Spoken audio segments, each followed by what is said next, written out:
क्योंकि जो बातें मैं बताने जा रहा हूँ उसके लिए स्वामी जी रामसूरदास ने कहा कि पूरा जीवन बीत जाता है, करोड़ों व्यक्तियों को ये बातें सुनने को भी नहीं मिलती, और हम लोग 7 दिन से सुन रहे हैं। हम लोग कितने बड़े भाग्यशाली हैं। तो जैसे पहले मुंबई से दिल्ली जाते रहे होंगे पुराने जमाने में, तो महीने 2 महीने पैदल चलना पड़ता होगा। अब ट्रेन बस की व्यवस्था हो गई तो 1-2 दिन में पहुंच जाते हैं। कोई कहने और जल्दी जाना है तो हवाई जहाज बैठ जाओ, 4-5 घंटे में पहुंच जाओ। तो जैसे वैज्ञानिकों नए नए खोज किए, ऐसे हमारे महापुरुषों ने अध्यात्म जगत में खोज किए। परंतु हमारे अंदर भूख है मान बढ़ाई की, हमारे अंदर भूख है रुपए की, हमारे अंदर लोभ है रुपए की, तो ये बातें न जचेगी, न पचेगी, न रुचेगी। और जो साधक होंगे, उत्कट अभिलाषा जिनकी होगी, भगवान के तरफ जो पथिक होंगे, इस बात को पकड़ लेंगे। तो स्वामी महाराज ने क्या नई खोज की कि अरे भाई, सब रूपों में भगवान ही प्रकट हुए हैं, सब रूपों में भगवान ही बने हैं। दादा दादी के रूप में साक्षात भगवान, माता पिता के रूप में साक्षात भगवान, बेटे बहू के रूप में साक्षात भगवान, पति के रूप में साक्षात भगवान, पत्नी के रूप में साक्षात भगवान, केले के पेड़ के रूप में साक्षात भगवान, कटहल के पेड़ में के रूप में साक्षात भगवान, ये लाइट के रूप में साक्षात भगवान, ये श्रोताओं के रूप में साक्षात भगवान, कुर्सियों के रूप में साक्षात भगवान, मित्र के रूप में साक्षात भगवान, और शत्रु के रूप में जोर से बोलो। अब माताएं बहनें तो बोलती है, भाई लोगों की बोली बंद हो जाती भाई कि पार्टी में हमारे को हरा दिया, वो तो हमारा खास शत्रु है, लेरी है। मुनि 5 लाख रुपए क्यों लेके भाग गया, वो तो उसको मजा चखाएंगे। पार्टनर ने 50 लाख रुपए क्यों हड़प लिया, देवरानी ने ताना क्यों मारा, जेठानी ने गाली क्यों दिया, सास ने थप्पड़ क्यों लगाया। जीवन भर डिप्रेशन टेंशन बना रहता है। परंतु आज इस बात को पकड़ लो कि सब रूपों में भगवान ही बने हैं, और सबको देख करके क्या कहना, जोर से बोलो भगवते नमः। अरे एकादशी तो परसों है, आज थोड़े भाई, और जोर से बोलो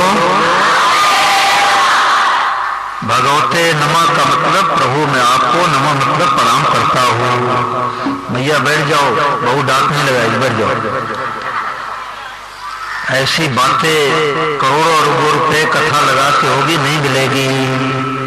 ये तो होगा कि बड़े महात्मा जी आए थे, 1 करोड़ रुपए लग गया, उनको पटका पहनावे, उनको पटका पहनावे। ये नकली कथा, नकली फर्जी कथा है। हम तो असली वीआईपी किसको मानते हैं, जो सबसे प्रथम कथा में आया सुनने की असली वीआईपी है। ताली बजा दो, ताली। और जो केवल पटका पहनने के लिए आते हैं वो नकली होता है, उनको लाभ नहीं मिलता, उनको लाभ नहीं मिलता, जीवन भर रोना बंद नहीं होता। ये रुपया इकट्ठा करने वाली मान बढ़ाई वाली कथा नहीं है। ये तो कथा ऐसी है कि घर घर में शांति हो जाए, पूरे विश्व में शांति हो जाए, और यही बैठे बैठे शांति हो जाए। एक पंडित जी ने कल कहा कि महाराज भगवते नमः कहने से क्या कहा था, दिल की जलन मिट जाती है। ये असली बात है। ये भगवते नमः कहकर कहते हैं तो भगवान दिखे चाहे न दिखे, अपने हृदय की जलन मिट जाती है। तो हृदय की जलन मिटानी हो तो ये बात पकड़ के जाओ, हमारे को भूल जाओ कौन आए थे, बाबा जी कहाँ से आए थे, याद ही मत रखो। रुपया मांगो, 1 रुपये दक्षिणा मत दो, शाल चादर मांगो बिल्कुल मत दो, और ये बात पढ़ के जाओ कि देवरानी के रूप में गोपाली बने हैं, जेठानी के रूप में गोपाली बने हैं, सास के रूप में गोपाली बने हैं, मित्र के रूप में गोपाली बने हैं, शत्रु के रूप में गोपाली बने हैं। तो यही बैठे बैठे शांति हो जाए, और नहीं तो डिप्रेशन से ब्रह्मा जी भी नहीं बचा सकते। ये बातें स्वामी जी श्री राम सुखदास जी महाराज, जिनकी गीता पे गोरखपुर से, गीता प्रकाशन गोरखपुर से लगभग 150 किताबें छपती है, करोड़ों पुस्तकें छपती है, कई भाषाओं में छपती है। उनको ये वृद्धावस्था में दृष्टि गई कि भाई भगवान से संबंध जोड़ो और सब रूपों देख करके क्या कहो, भगवते नमः। अब प्रश्न उठता है कि कोई 2 लाख रुपए लेके दबा लिया, वो तो हमारा घोर शत्रु है, दुष्ट है और ठग है, अब उसको भगवान कैसे माने भाई? जिन मरी मक्खी तो हलवा खेत में पड़ जाए तो कोई भले खा ले। अब जिंदी मक्खी कैसे निकले? तो एक सत्य घटना मैंने सुनाया था, फिर सुना रहा हूं, नए लोग आए हैं कि सिरसा हरियाणा से 10-12 लोग वृंदावन में आए। तो 10-12 लोग आए तो बाकी बिहारी दर्शन करने जा रहे थे। तो एक का पॉकेट कट गया, किसी ने 10,000 रुपये काट लिए। तो गुस्से में आकर के कहा कन्हैया चोर है, ये तो माखन भी चुराता है, रुपया भी चुराता है, अब मैं वापस चला जाऊंगा सिरसा हरियाणा, ये चोर का दर्शन नहीं करूंगा। बोलो गिरधर गोपाल की। तो साथ वालों ने कहा तू मन क्यों छोटा करता है, ले हम लोगों की तरफ से 1,000, 2,000, 5,000 चल दर्शन करने। अब 1,000, 500 उसको दिए, 5,000 का नोट 5,000 पाके में रखा, फिर जाने लग गया। फिर दोबारा कट गया तो गुस्से में आके कहा कन्हैया चोर है, 2-2 बार पॉकेट काट लिया, मैं वापस चला जाऊंगा सिरसा हरियाणा, ये चोर का दर्शन नहीं करूंगा। अब रात भर धर्मशाला में ठहर जाता हूं। तो जब रात्रि में सोया तो सपने में बातें बिहारी आए लड्डू गोपाल, बोले मैं तो चोर हूँ, मेरे को चोर कहता, मैं तो चोर हूँ, तू जन्म पहले चोरों का सरदार था। बोलो गिरधर गोपाल की। तूने कईयों को लूटा है, कईयों को पॉकेट काटा है, कईयों को ठगा है, कई जगह मिलावट किया है, कई जगह जालसाजी किया है, अपने जन्म जन्मांतर का CCTV कैमरा देख ले। तो रोने लग गया कि प्रभु हमारे से भूल हो गई, अपराध हो गया, मैंने आपको चोर कह दिया, अब मैं आपका दर्शन करके जाऊंगा। तो भाई कोई दुख देता है तो भगवान, और सुख देता है तो भगवान। गलत चीज का विरोध जरूर करो, परंतु भीतर से बैर किसी से नहीं करना है। बैरी का भी हित चाहो, सर्वे भवन्तु सुखिनः सर्वे सन्तु निरामया सर्वे भद्राणि पश्यन्तु मा कश्चित् दुर्भाग्यः। सबका हित हो जाए, सबका कल्याण हो जाए, सब सुखी हो जाए, तो सब सुखी कैसे होंगे? भगवत भाव से।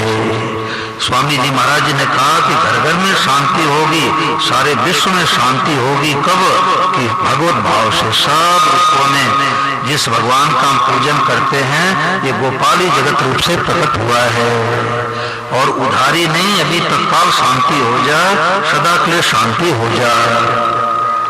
एक सज्जन बोले कि परसों तक मेरा भाव था कि मैं गाय को चारा खिलाता हूँ, कुत्ते को रोटी खिलाता हूँ, बिल्ली को दूध पिलाता हूँ, ये तो सारी दुनिया का भाव है।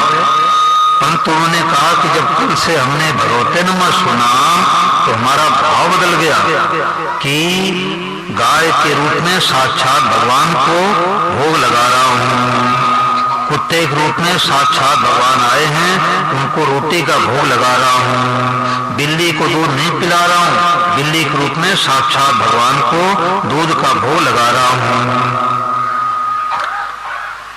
और स्वामी महाराज जी को सब लोग हाथ जोड़ के प्रणाम करो। 1 मिनट के लिए वाणी रोजाना आप लोगों को सुनाता आया हूँ। किस लिए सुनाता हूँ कि 7 दिन में कोई एक दिन भूला भटका आ जाए तो इस असली लाभ से वंचित न रह जाए।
देखो, उत्तर प्रदेश में जब कथा हुई तो मैंने माताओं बहनों से कहा कि रोजाना मंदिर में सत्संग किया करो, और यहाँ भी मैंने माताओं से निवेदन किया, कितना बढ़िया मंदिर का प्रांगण है, पुजारी जी बड़े भगत हैं, कोई मना थोड़े करेंगे। तो महाराज जी की पुस्तक लेकर के 1 घंटे सत्संग करो। अब बूढ़ी बूढ़ी माताओं को फुर्सत नहीं कि आके सत्संग करें, कभी शांति मिलेगी नहीं, रुपए शांति नहीं मिलेगी। रोजाना सत्संग करो तो शांति मिलेगी। तो माताएं सत्संग कर रही थी, तो एक कुत्ता भगवान आ गए। तो एक ने कहा कि दुर्रे, एक माता इनका दुर्रे, उत्तर प्रदेश राजस्थान में दूर हो जा को कहते दुर्रे, कुत्ता भगाने के लिए। तो दूसरे माताएं जो गहरे सत्संगी थी, उन्होंने कहा दुर्रे मत बोलो। क्या बोलो? अब विचार करो कि दुर्रे कहने में क्या दिखाई दे रहा भाई? बोलो कुत्ता। और भगवते नमो क्या दिखाई दे रहा है? भगवान। यही सत्संग है, यही सत्संग है कि कुत्ते के रूप में साक्षात भगवान आए हैं। अब उनको जो है, अब उनको हम छुएंगे नहीं, दूर से रोटी खिला देंगे, बर्ताव तो अलग करना है, ऐसा नहीं सावधान बाई से। विद्या विनय संपन्ने ब्राह्मणे गृहस्थिनी सुन चैव स्वपाके च पंडिताश्रम दर्शिना। भगवान गीता में कहते पंडित कौन है, ज्ञानी कौन है? जो विद्या विनय संपन्न ब्राह्मण में, गाय में, हाथी में, चांडाल में, कुत्ते में, जो सब में भगवान का दर्शन करता वो पंडित है। और सबके सहसा एक जैसा बर्ताव करता वो पंडित नहीं है। एक जैसा बर्ताव कर भी नहीं सकते। घर में ब्राह्मण साधु आ गए, घर में भोजन कराएंगे, कुत्ते के रूप में साक्षात भगवान आए, उनको होते नमक करके घर से बाहर रोटी खिलाएंगे। क्यों? कुत्ता छो जाए तो कपड़े से तो स्नान करना चाहिए, अशुद्ध प्राणी है। और ब्राह्मण देवता पूजा पाठ में कहते दाएं हाथ से स्वाहा करो। अब कोई पढ़ा लिखा बच्चा कहे पंडित जी एक ही शरीर का अंग है, चाहे दाएं स्वाहा करे चाहे बाएं स्वाहा करे, तो पंडित जी कहेंगे कि हम विद्वान है, तुम विद्वान हो, दाएं स्वाहा करो। तो बर्ताव अलग अलग करना है। घर में माँ है, पत्नी है, बेटी है, बहन है, चारों भगवान ही बने हैं, परंतु माँ के साथ माँ का बर्ताव, पत्नी के साथ पत्नी का बर्ताव, बहन के साथ बहन का बर्ताव। ऐसा नहीं कि सब भगवान है, चाहे जिसके साथ जैसा बर्ताव करो, वो तो पहले हो जाए भाई। अब रक्षाबंधन का दिन आ गया, घर में बहन नहीं है, तो क्या पति देव पत्नी से कहें तू ही राखी बांध दे? नाटक बिगड़ जाएगा। तो नाटक बढ़िया से बढ़िया करना है, मानने में आंख मूंद के मानो सब भगवान है। एक गुरु जी ने सुनाया कि सब रूपम भगवान को देख के भगवते नमः कहो, तो चेले को नींद आ गई। कई चेले थे तो आधी बात को सुन ली कि सब रूपम भगवान है, भगवते नमः करके प्रणाम करो, परंतु बर्ताव अलग अलग करना है तो उसको नींद आ गई। अब आधा ज्ञान सुना, आधा ज्ञान नहीं सुना। तो जंगल में जा रहा था तो उधर से बिगड़ा हुआ हाथी आ रहा था। अब वो तो भगवते नमः कहते हाथी की तरफ बढ़ता जा रहा था। तो महावत ने कहा कि अरे दूर हट जाओ ब्रह्मचारी, हाथी हमारा बिगड़ा हुआ है।